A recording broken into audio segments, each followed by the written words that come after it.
Good morning, everyone. We have a few minutes left. We're still going to wait for the participants to join before I open the session and the keynote. We were trying the sound, the camera, everything is okay. Okay.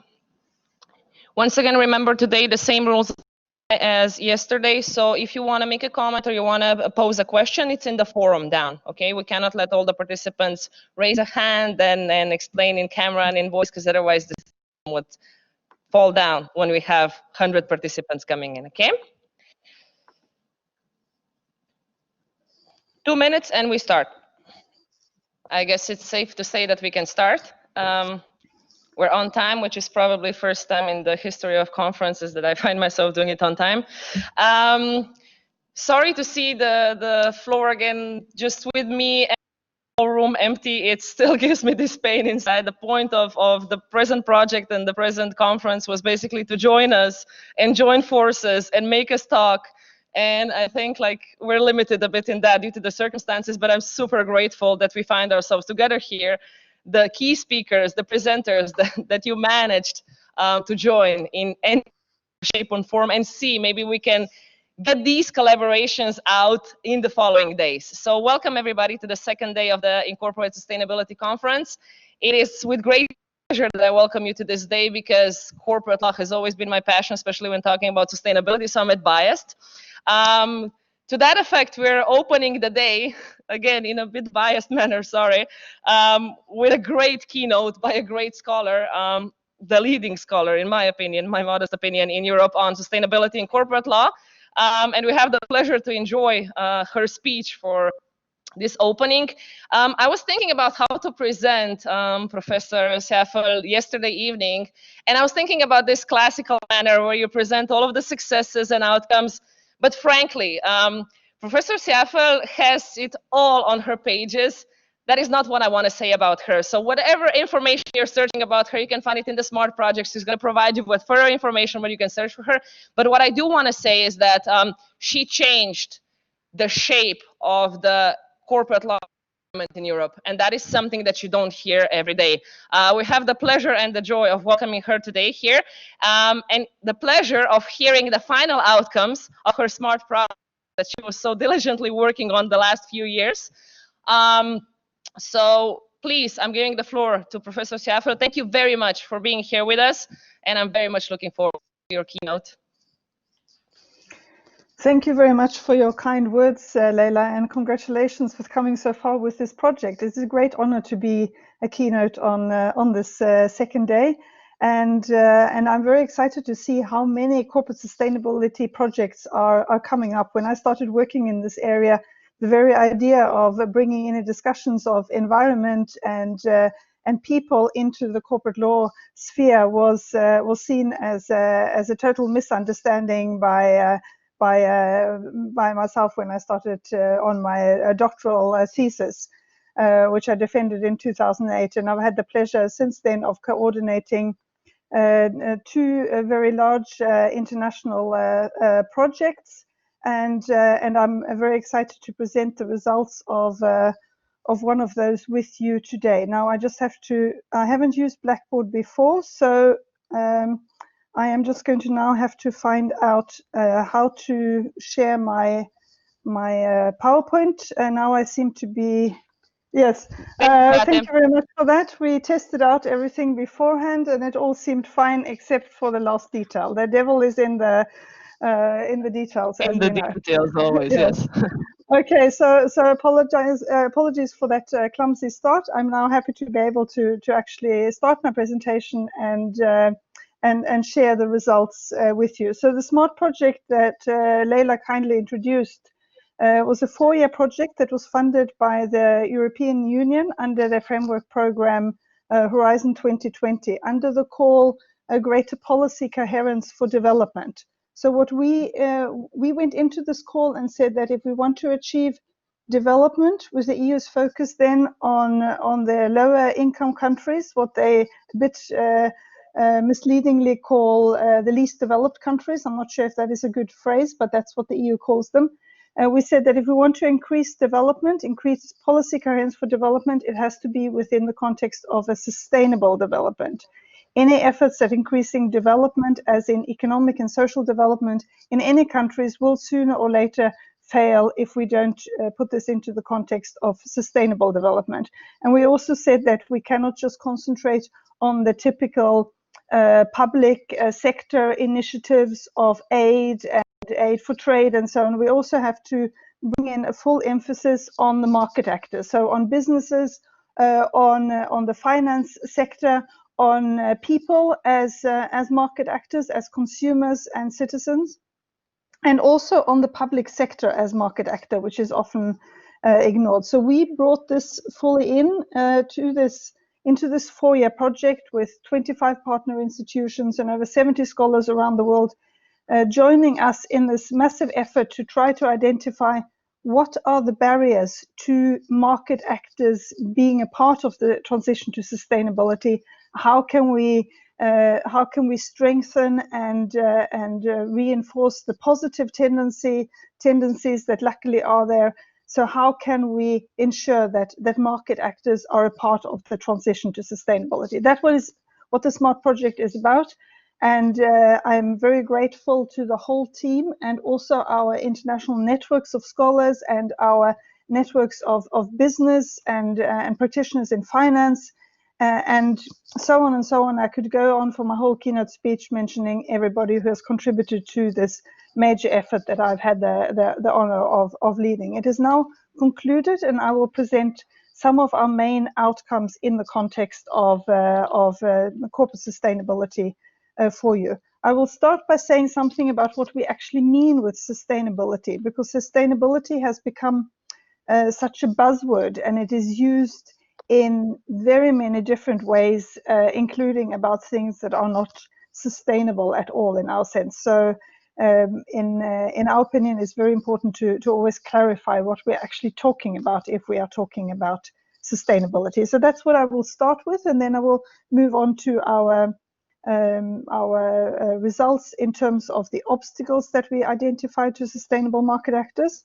I will speak about this very interesting possible connecting factor between those who think working towards sustainability is important and those who think that maximizing profit for shareholders and continued economic growth is the important thing. How we can build a bridge over those two very different perceptions and move towards sustainability together. And then onto our reform proposals, and then I will conclude with just a brief mention of our SMART legacy work, because the SMART project is concluded, but the work is not. So starting then first with what we mean with sustainability. So until COVID-19 hit us all earlier this year, it was climate change that was on most people's lips when they spoke about sustainability. And also this year, in spite of the pandemic taking much of our attention and also in itself being a very topical illustration of what unsustainability can lead to, with the devastating fires in many places around the world, climate change is still very much something that is referred to the greatest challenge of our time.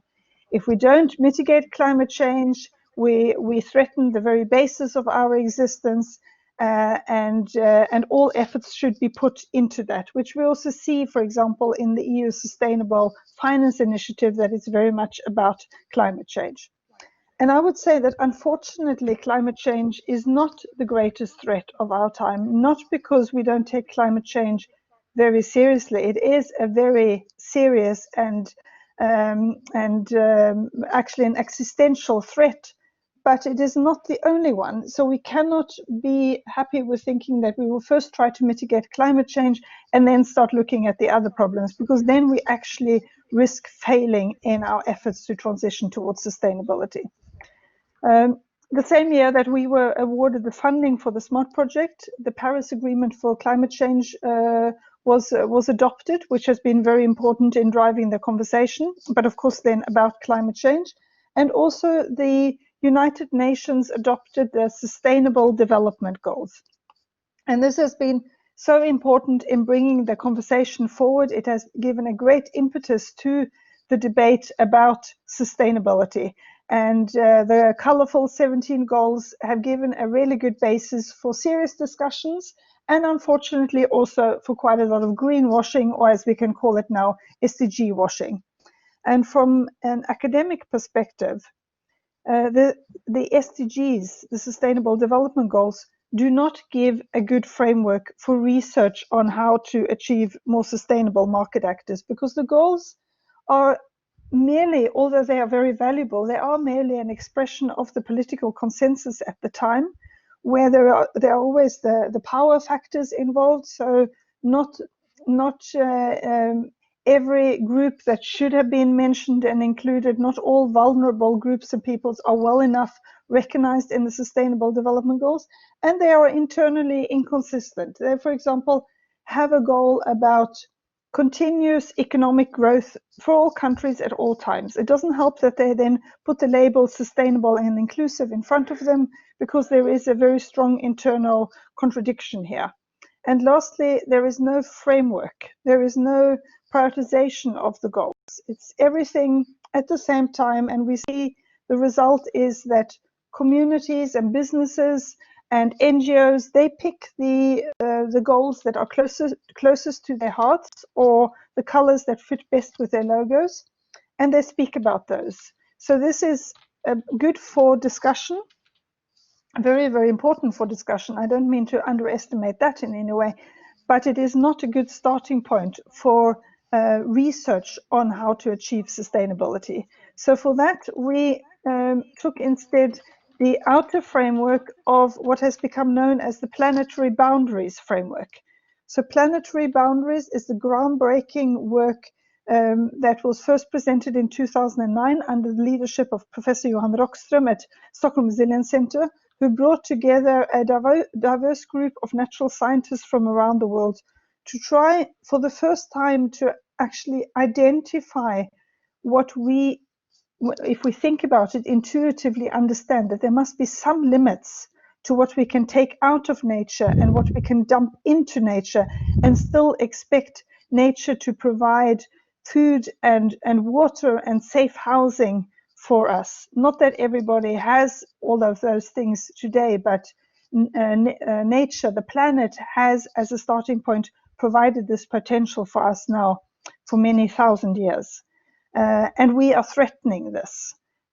So this was first presented in 2009, and there has been a lot of work and international discussions and criticisms and further development of this framework. And this picture that I share with you here is based on the also very important article by Professor Will Steffen and his long list of co-authors in 2015.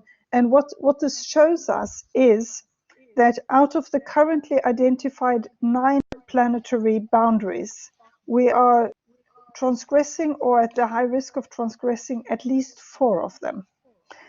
One of them, novel entities, which is about microplastics and nanomaterials and other things that we dump out into the nature, into the water, into the air, is not even quantified yet. So there is there's quite a risk that might also be a planetary boundary that we are transgressing.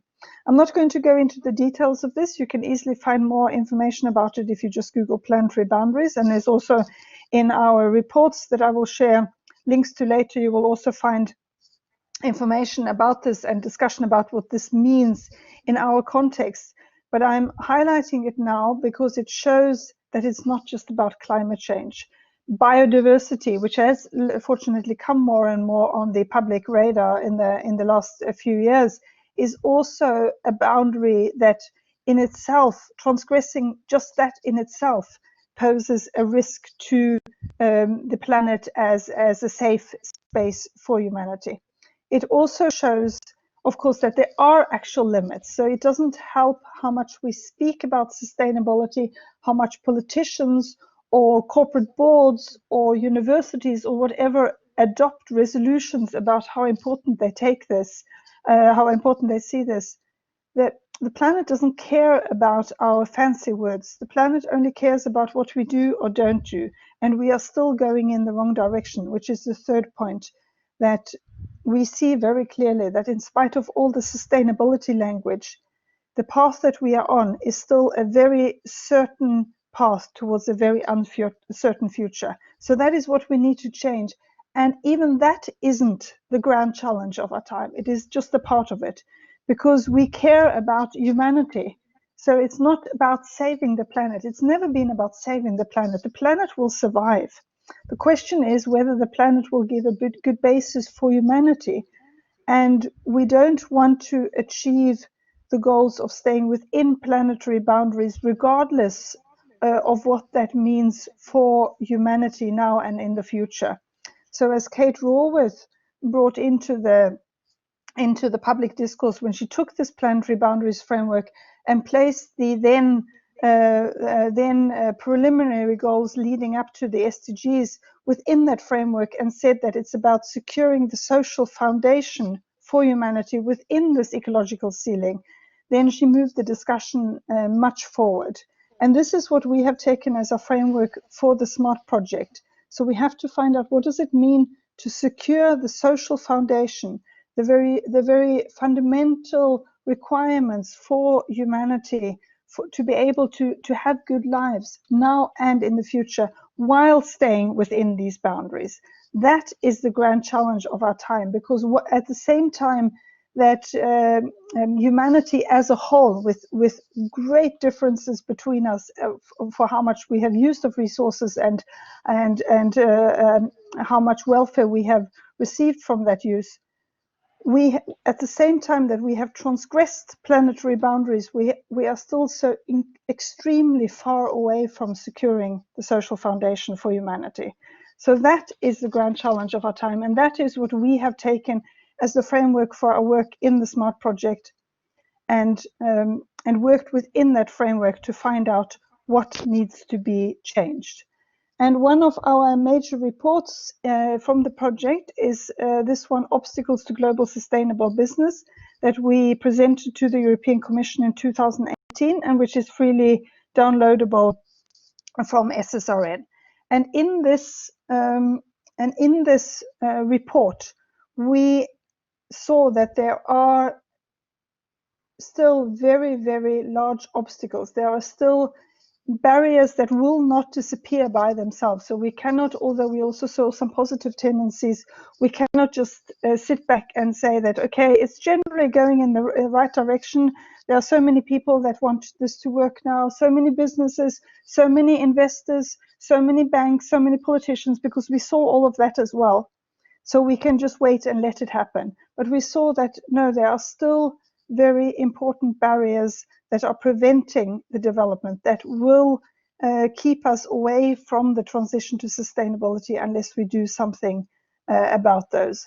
And on the macro level, the belief in continued economic growth as the ultimate goal for countries, and the ultimate measurement of how well countries are doing, is one such barrier. But our work was mainly on the level of the regulatory framework for market actors, for the businesses, for finance, for consumers, for public procurers, for global, for sovereign wealth funds and other public sector driven investors. And what we saw there, which is in a way the micro level mirror image of this macro level fascination with economic growth, is this very, very strong idea that everything will be all right as long as we maximize returns for investors. This is what we call the shareholder primacy drive, which is detrimental not only to society and the environment and to the companies themselves, but also to any shareholders that have more than a very short-term focus on getting the maximum out of their investment. But this is such a strong social norm that it has become a legal myth. Still, many people believe that company law dictates that shareholders own companies. That's legal myth number one. That companies are the vehicles for shareholders to maximize their returns. That's legal myth number two. And that the duty of the boards is to maximize returns for shareholders. That is legal myth number 3.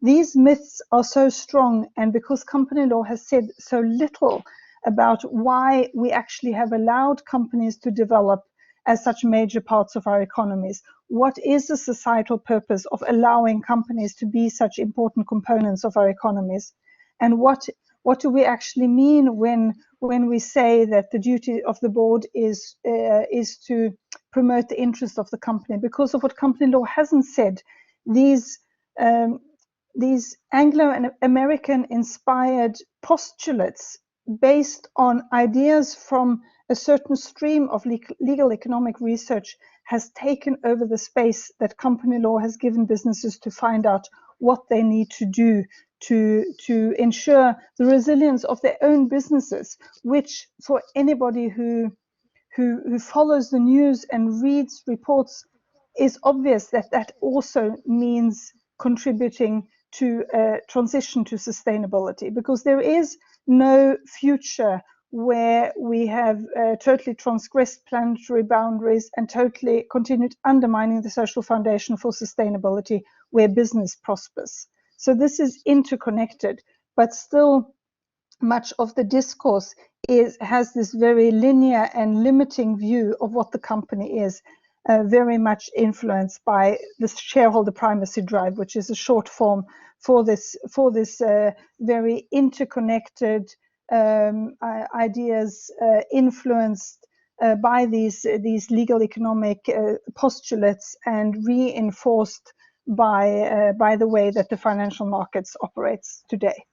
So that we saw was still a major barrier, which was quite interesting and disheartening to see, because that was also the result of our previous project, which we concluded in 2010, Sustainable Companies, that the shareholder primacy drive is the main barrier to sustainable companies. And in our larger project, where we went so much broader into the regulatory framework and the social norms and how markets function and everything, that it was still the main barrier. But we also found positive trends, which I'm very glad to say. There is a great shift in the perception of what business and finance is about. In spite of this shareholder primacy drive still being very strong, there is increasingly a clash of norms, a clash of social norms between these ideas of a more inclusive, sustainable future and the shareholder primacy drive. But the shareholder primacy drive is still too strong, which means also that some of the policy and legislative initiatives that have come over the last years are not enough to push back against this by themselves. Sustainability reporting, which we have seen coming in various forms, is insufficient for several reasons, including that it is disconnected from corporate purpose and from the duties of the board. So when boards think that their duty is to maximize returns for shareholders, and at the same time the company is asked to report about various wishy-washy sustainability things, then there is this huge chasm, which means that reporting is to a too great extent still left to marketing. Sustainable finance is a very important initiative from the EU, but we see that it is not going to function enough by itself for a number of reasons that we explain in our reports. But in our corporate law context here, I will just concentrate on one, and namely that investors who are sustainability interested, they won't find the right companies and projects to invest in because they won't know who they are, because the reporting is not good enough, and the companies are still too much steered by the shareholder primacy drive. The circular economy initiatives from the European Commission in several rounds, very important initiative, but still too limited. And we there have proposals, as I will touch on, to broaden that as well. So all of these areas are areas that we have gone into and worked with, where we see promising tendencies from the markets, from the businesses, and from the EU as a major driver in this area, but we see that it is not enough. So change needs to happen. And then there are also some seemingly positive trends that actually probably inadvertently may have the totally opposite effect, so that they may reinforce shareholder primacy.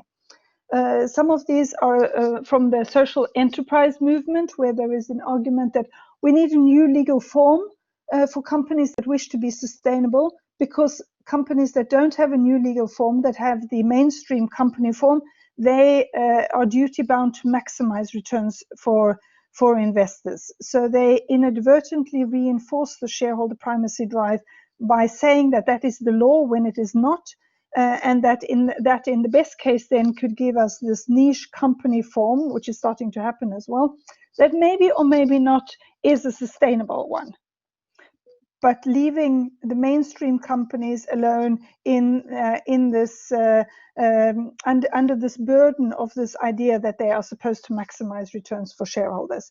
And one of the strong actors in this area is the B Lab movement, because B Lab, I have no doubt that they had good intentions, but in the way that they have marketed the B Corps, and in the way that they have gone into country after country and stated that shareholder primacy is the law here, so we need to adopt benefit corporation legislation so that companies can be sustainable, which we have seen, for example, in Canada, has then given a company law form that is less sustainable, with less possibilities to enforce sustainability than the mainstream Canadian form.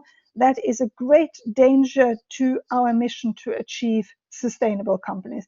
I don't doubt that many companies that take the B Corp brand, that they mean well, but this drive for B Corp influence legislation is actually a great threat to achieving sustainable company legislation.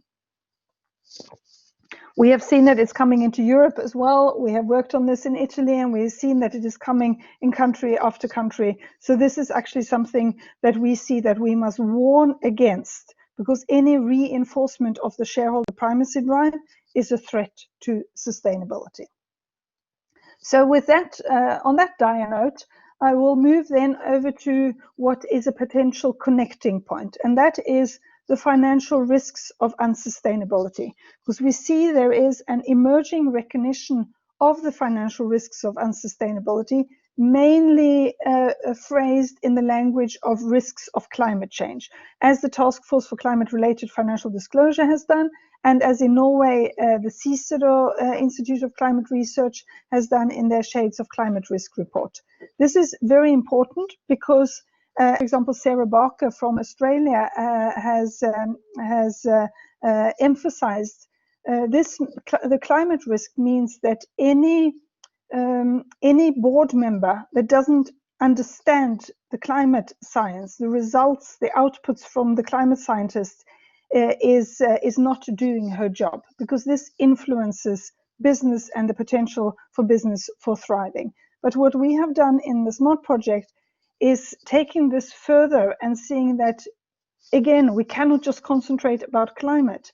There are also transgression of other planetary boundaries bring with them very strong financial risks. Also, the undermining of the social foundations of humanity bring with them very strong financial risks. And we have now presented this as a research agenda that we look forward to developing more together with other academics.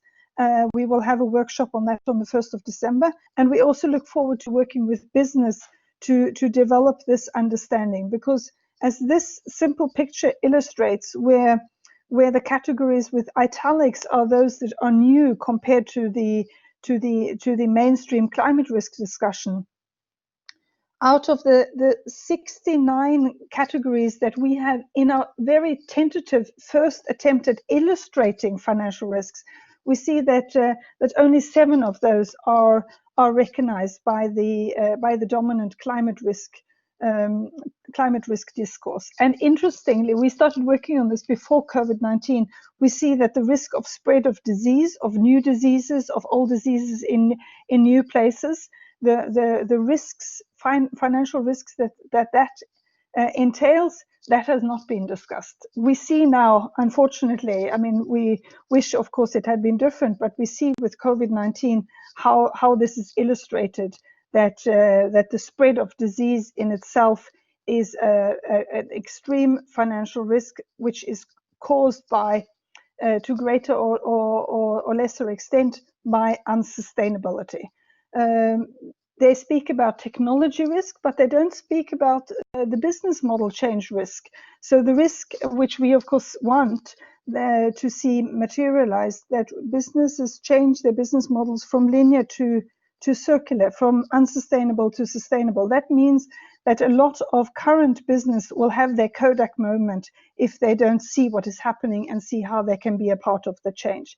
They speak about physical risks, but they don't speak about the global catastrophic risks, which there is a lot of research on, but which hasn't come into that discussion. And they don't speak about societal risks, the risks of unrest, and ultimately the risk of societal breakdown. So there are a number of scenarios based on research that is available today that shows that societies may collapse. And in none of those scenarios is high and steady good returns for investors or good profits for business likely. So this is a connecting factor that we hope we can bring fully into the discourse to help business, whatever their ideas may be as a starting point, what business is about, and policymakers, whatever they think they should be doing, that this connects both those who see sustainability as the overarching goal and those who don't, because it's all connected. And if we don't change things, these financial risks will increasingly materialize. And on that basis, we have developed a set of reform proposals. And we had a very challenging and exciting process with that, where we had consultations and discussions throughout our work, starting with an introductory report that we shared at a relatively early stage, and then developing in more detail the report that I will speak on with you now after the slide on business. And then we went into the sustainable finance, what they don't do, what they should have included, how that can be strengthened. So we have a report on that. And then we have also a report on products and the circular economy, how that can be, how the production and consumption of products can be a part of a sustainable circular economy instead of the opposite as it is now. And contributing to that report was led by Dr. Eleanor Maitre-Eken, together with several of our colleagues, and contributing to that report, Dr. Marta Andhoff, together with a large group of procurement specialists, including Roberto Caranta, who I saw was in the program here, had presented a separate report on the procurement, which is also very important. So the finance report was led by Professor Jay Cullen at the University of York, and I led the business report. But all of this was a team effort with lots of people contributing. So to the business report, what we propose and what we have proposed to the European Union is that they should change the Company Law Directive of 2017 and include a new chapter in it about the purpose, the corporate purpose and the duties of the board to integrate sustainability into business. We have called that report Securing the Future of European Business because we think that is what it is about. So as a redefined overarching purpose, we propose that sustainable value creation within planetary boundaries should be the overarching purpose that all business must find its place within. That doesn't mean that we dismantle the distinction between non-profit and for-profit, or between companies and cooperatives, or between mainstream companies and social enterprises. They can all fit in within this overarching purpose and find out how to shape their individual purpose, whether it is in legislation or in their articles of association, to fit within this. We also define in this legislative proposal what we mean with this, and I will share the link with you afterwards. to make sure that that is not just a platform for greenwashing or SDG washing or sustainable value creation within planetary boundaries washing.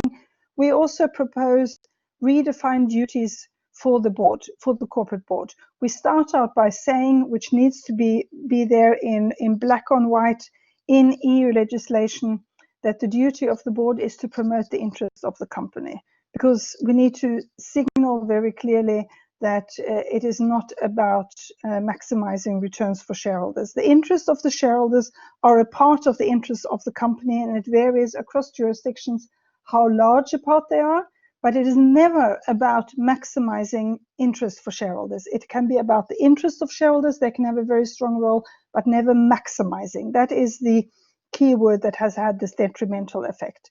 And then we say that we will leave that to the individual jurisdiction, exactly how the interests of the company will be shaped and continue to be shaped in the future. But within that, or as a part of doing that, we must make sure that the overarching purpose of sustainable value creation is integrated into the business in such a way that it contributes to the global goal of staying within planetary boundaries.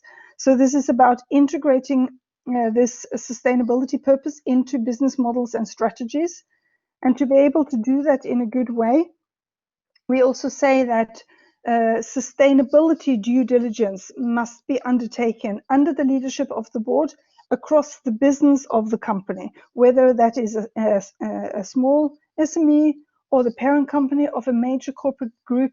And whatever the shape of the company, whatever the form, more often than not, it will have global value chains, small short ones or massive long ones. And the sustainability due diligence must be undertaken across this. So this merges this idea of environmental due diligence which has come up from the Sustainable Finance Initiative, and the human rights due diligence, which the European Parliament has been a very strong voice for. This needs to be undertaken together so that the business can identify what are our sustainability impacts. And we explain what we mean with this in the proposal, explaining what it means to contribute to staying within planetary boundaries, and which important social and economic and governance issues that need to be included in contributing to this overarching goal for business of sustainable value creation. And based on that, we say that the board must then ensure that an ambitious plan for a continuous improvement process in the business is drawn up. Of course, if they, through this, identify cases of lack of legal compliance, that must be rectified immediately or as soon as possible, because they're breaking the law. But for all of these issues where it is difficult to say exactly what flows from the law, or where the law is not clear enough, there must be an ambitious plan for continuous improvement based on an updated understanding of sustainability science. And to make sure that that is done in a proper way, so that we can have a level playing field for sustainability-oriented business and take the competitive advantage away from businesses that are destroying the environment and exploiting people, and give it to those who are working to become sustainable. We must also have assurance processes. So we suggest that this process that I described with the sustainability due diligence, that should be done on a regular basis, at least every 3 years, that should be assured by external experts. This will then give a basis for meaningful sustainability reporting, as opposed to the reporting that we have today, which we know from empirical studies is often neither relevant nor reliable. So we have meaningful sustainability reporting that must then be audited, because we need to start taking the environment and humanity as seriously as we for decades and centuries have taken traditional financial issues. And we need to put into place public and private enforcement of these new duties. That will also be a way of channeling the international trend of lawsuits by alleged victims of environment and human rights and labor wrongdoings in various countries that sue the lead company of the global value chain that they are in, or the parent company of the corporate group. And this is increasingly happening. So this is also a part of providing legal certainty for businesses, so they know what they are supposed to do. And if they do that in a proper way, there will be much less chance of being found liable in cases where wrongdoing nevertheless happens. So this is the proposal that we have submitted to the European Commission. We are very happy to see that the European Commission now has started on a process towards presenting a proposal for a new directive. There is a consultation that is open now, I think until some date in October, where they are asking for input. So the Commission, not only based on our work, of course, but our work is a part of this, they are taking these ideas seriously. And after many decades, since 1968, where it has been, where the EU has failed to, in their tentative initiatives, to go into core company law issues, we see that the EU is now ready to do that, because it is not about dictating the details of company law in each European country and making them all the same, but it is about giving them a framework so that we have a level playing field for sustainable business, and that we can secure the future of European business as a part of securing the future for us all. Leila will share this presentation with all of you, so you don't have to start writing down SSRN abstract numbers. But here we give an overview of some of our reports, and we still welcome in our Smart Legacy work feedback to these.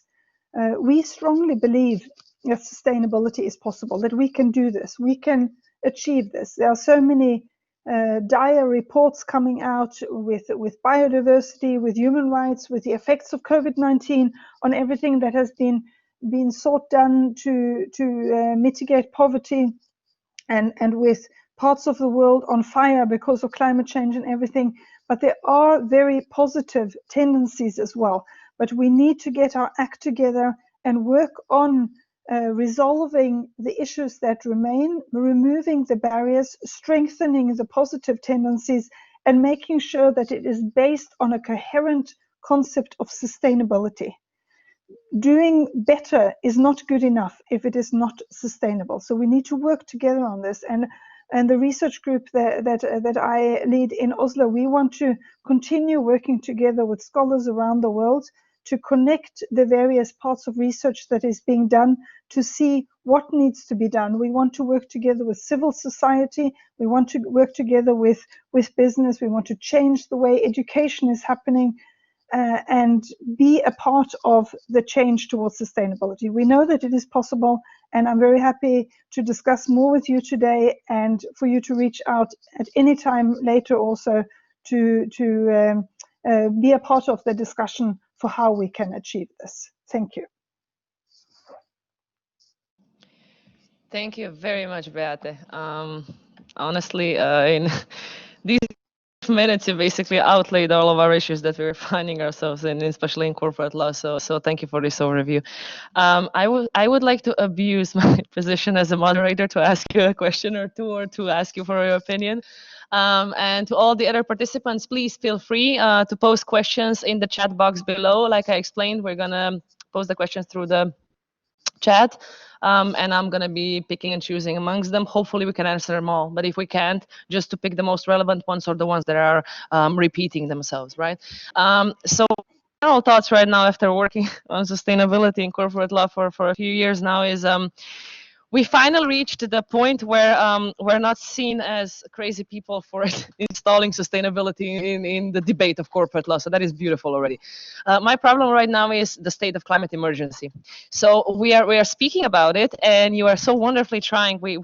Research group and everything you are doing, and the other corporate colleagues, including me, to find a way to insert it in the policy.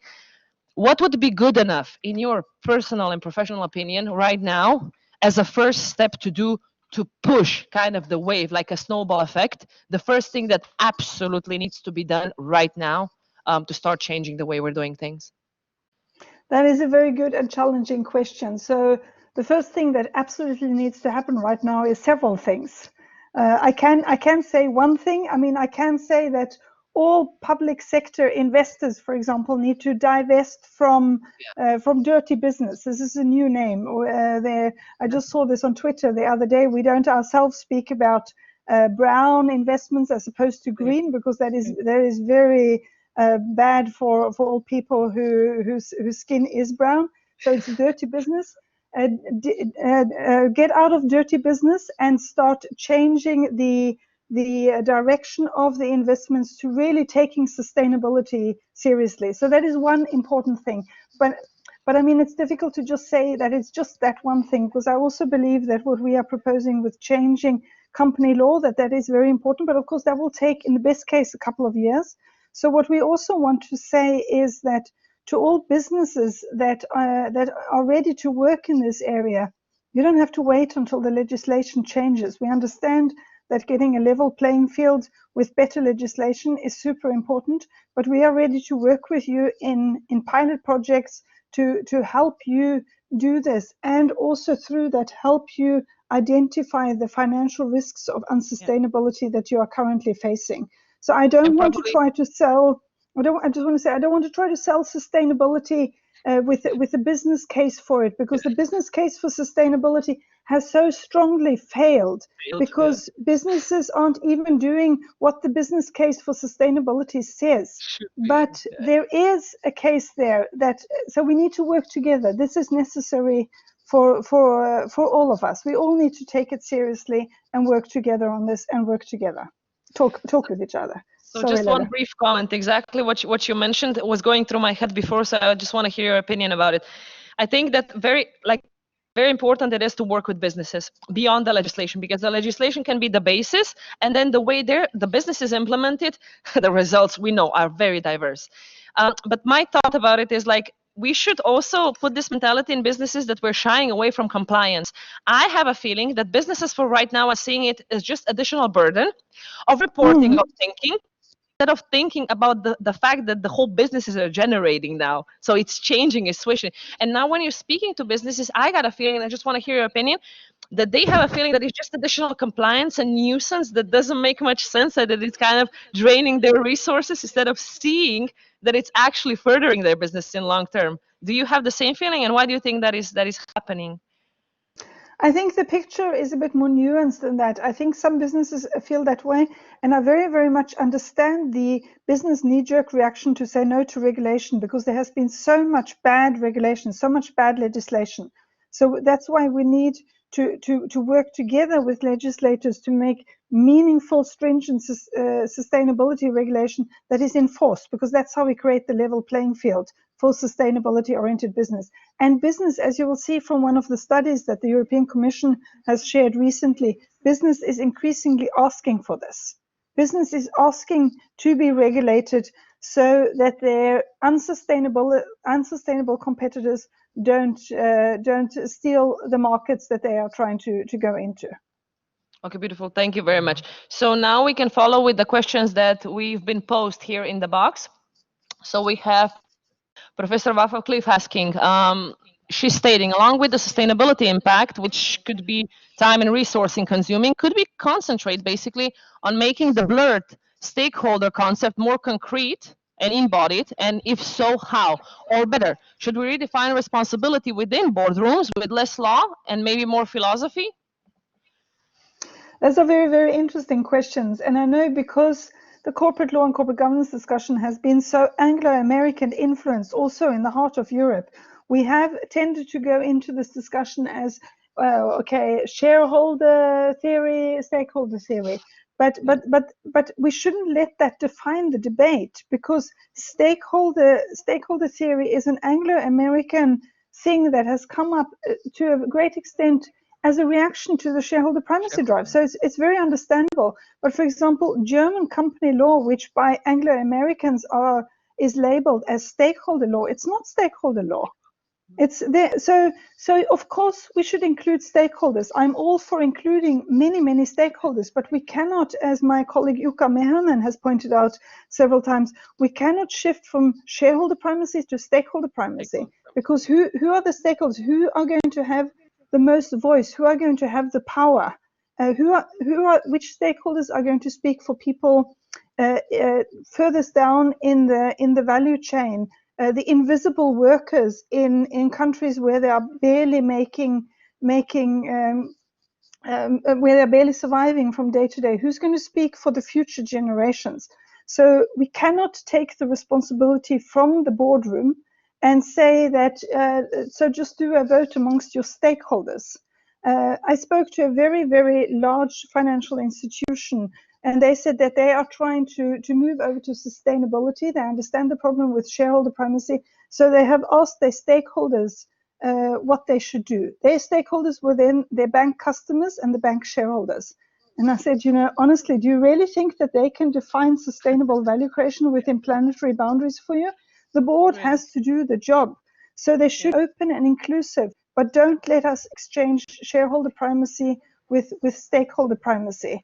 And then the philosophy question is a really big question that is difficult to go into now.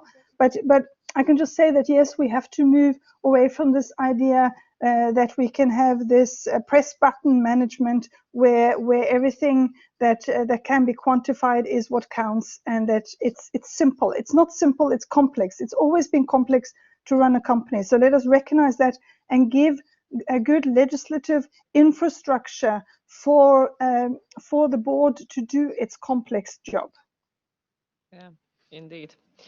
Thank you very much. I very much agree. I just think that also the point that Vafa here made, I believe that we should have more principles also guiding boards. Now, yes, whether that should be in legislation or not, that's another.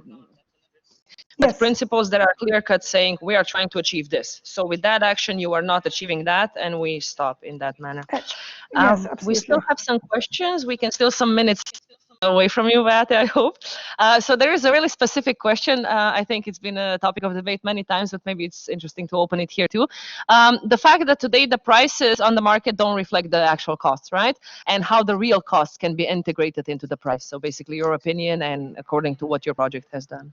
Yes, that's a very, very excellent question and a very good point, because this is why also it's so difficult to be a sustainability-oriented consumer.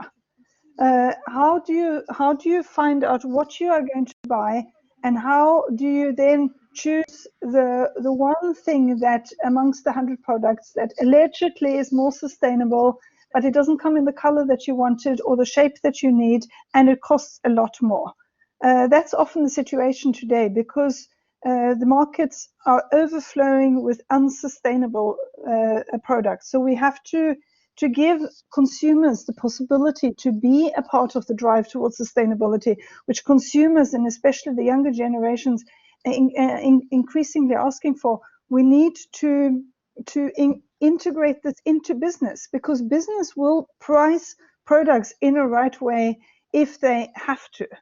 So if they have to do a sustainability due diligence across their whole global value chains, and if they have to think about the whole life cycle of the product, so they're not satisfied with just selling the product and then they're done, and then buying the product from the factory and not caring about the rest. If they have to take the whole value chain, the whole life cycle approach, then they will start pricing. And we are seeing this. There are businesses that are starting to shift over to a sustainable circular model and selling services instead of products. But that, again, there are no simple answers. So don't think that anybody who is selling service instead of products is sustainable. Mobile phone companies that are selling the service that you can replace your phone whenever you want, or at least once a year, that is extremely unsustainable. So we also have proposals how this can be done better. We have to think differently about consumer rights. A strong consumer rights that gives you a right to a new product if your product breaks, that is an unsustainable one. A new product should be the last possibility. So Elinor Maitre-Ecken in our project has done wonderful work on this. Repair rights need to be strengthened. So if businesses have that whole responsibility, they will ensure that their products are made in a way that it is easy to open them up and repair them. They will have the spare parts available, and they will make their products in a way that is long lasting. So we will get better quality products that cost more but last longer. So it needn't be more expensive for us, because it is expensive for us to have things that fall apart in the second week as well.